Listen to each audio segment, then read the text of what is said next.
안녕하십니까. 5월 6일 목요일 영국의 소리방송 빅타연입니다. 오늘 뉴스의 제목부터 말씀드리겠습니다.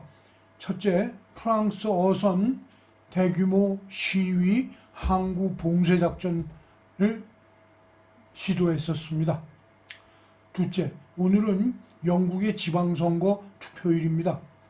셋째, G7 외무장관들 북한 문제에 관련한 공동성명을 발표하였습니다. 첫 소식입니다. 프랑스의 어선 대규모 시위 항구 봉쇄 작전을 폈다는 소식을 아이린 킴이 보내드리겠습니다. 영국은 블랙시트 이전부터 영국 연근해의 어업 권한에 대해 유럽 국가들과 실랑이를 벌여왔습니다.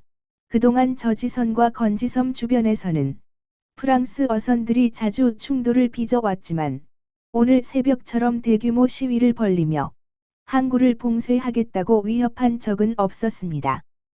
영국 해군은 만일의 경우를 대비 함정 2척을 현지에 파견했으나 그들을 제지하거나 납포하려는 시도는 하지 않았고 사태를 지켜보고 있었다고 현지 신문 저지 이브닝 포스트가 보도하였습니다. 프랑스 어선들은 영국이 자신들의 역사적인 어업 권한을 빼앗아 갔다고 항의하는 프래카드를 배에 걸고 선착장 앞에 몰려와 세인트 헬리어 항구를 봉쇄하겠다고 소동을 피웠습니다. 부두에서 구경하던 섬 주민들은 전쟁이 난 줄 알았다고 우려를 표시했습니다. 한편 하루 먼저 수요일에 프랑스 어부들의 대규모 농성이 오늘 벌어질 것이란 정보를 입수한 보리스 수상은 어제 오후 존 르폰드레 저지 지역 상원의원과 이안 고르스트 지역 외무장관에게 전화를 걸어 섬에 대한 확실한 경계 전력을 강구하라고 지시하기도 하였습니다. 저지 이브닝 포스트에 의하면 수십 대의 프랑스 어선이 오늘 아침 항구에 몰려왔는데 지금까지와는 달리 평화적인 시위가 아니라 매우 위협적인 항의였다고 보도하고 있습니다. 둘째 소식입니다. 오늘은 영국의 지방선거 투표일입니다. 아이린 킴이 보도해드립니다. 오늘은 지방선거 투표일입니다. 공휴일은 아닙니다. 투표소는 오전 7시에 오픈하고 저녁 10시에 마감합니다. 보리스 수상은 약혼녀 캐리 시몬즈와 아침 일찍 투표를 하였습니다. 만체스터 지역의 무어사이드에서 출마한 박지현 씨도 남편과 함께 아침 일찍 투표하고 인증샷을 페이스북에 올렸습니다. 이어서 지역별로 마련된 개표소에서 일제히 수개표가 시작됩니다. 후보자들은 11시경부터는 개표소에 나와 개표를 지켜보면서 자신의 당선 가능성을 예측합니다. 당선이 확정되는 시각은 예년의 경우 새벽 2시 정도부터 나오기 시작합니다.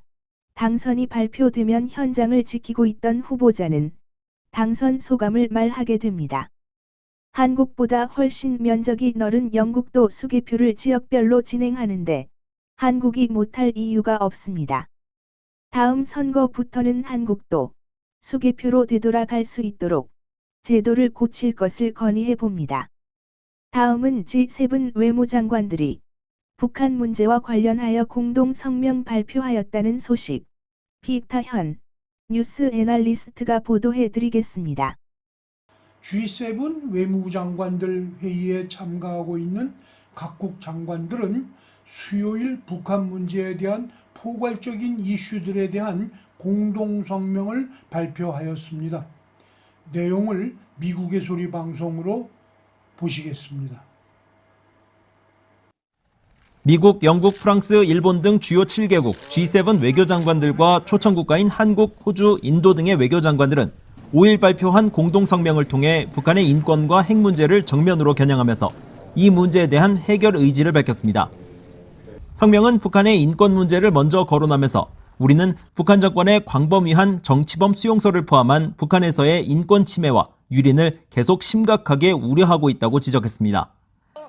그러면서 북한 정권이 모두를 위한 인권을 존중하고 관련 유엔 기구들과 협력하며 유엔의 북한 인권 특별 보고관의 접근을 허용할 것과 납북자 문제를 즉시 해결할 것을 촉구한다고 밝혔습니다. 결국 런던 G7 외무장관 회담에서는 특별하게 결정된 사안은 없습니다.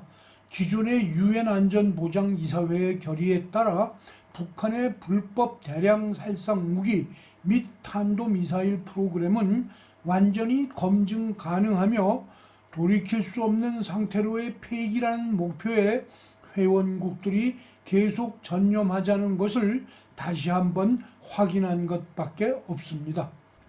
이에 앞서 앤토니 블링켄 국무장관은 G7 회의에서 일본과 한국의 카운터 파트너들을 만나 북한을 협상의 테이블로 복귀시켜야 한다는 점을 강조하였습니다.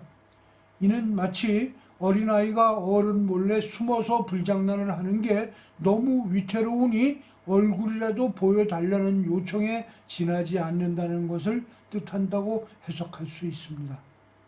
시청해 주셔서 감사합니다. 내일 또 뵙겠습니다.